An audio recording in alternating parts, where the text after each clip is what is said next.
Today I'm proudly flying my Canada-USA friendship flag on one of my cabins. And my cabins are actually facing south towards the USA, and I'm literally looking at US islands. So if you're on one of the San Juan Islands, you could probably grab your telescope and actually see me here.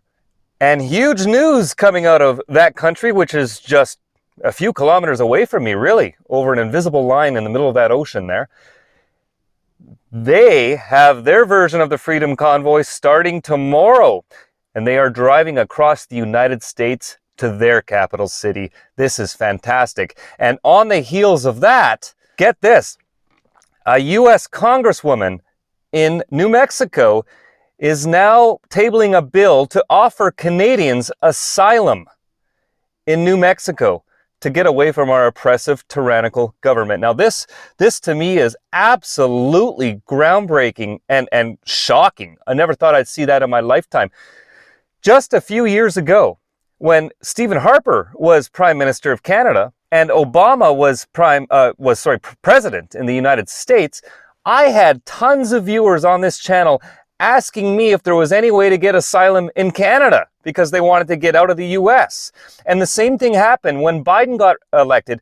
People were asking how to move to Canada, and it was actually a huge thing on Google for a while. People trying to figure out how to move to Canada, and people were asking me about it like I'm some immigration expert.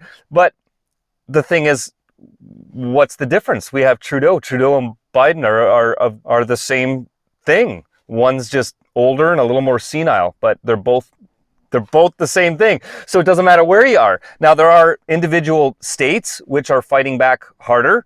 And in Canada, there's individual provinces. In fact, right now we have 6 premiers of 6 provinces who are suing the federal government over this emergency act that Trudeau has pushed through. So there's a lot of fighting going on up here. Now, here's the thing. Offering Canadians asylum, that's fantastic. And you know what? If I didn't own property here, and I had nothing else going for me, I would even consider this. I would have to get used to the weird measurements of temperatures and distances, but whatever. Just as we provide asylum for political prisoners, we should do the same for truckers who've been subjected to violence, had their property confiscated, and their bank accounts frozen by a government that is quickly becoming the embarrassment of the free world. I am introducing legislation that would temporarily grant asylum to innocent Canadian protesters who are being persecuted by their own government. We cannot be silent as our neighbors to the north are treated so badly.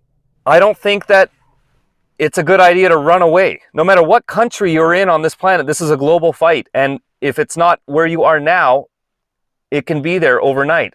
I mean, look what's happening right now in Canada. If this can happen in Canada, one of the freest nations on the planet, it can happen anywhere.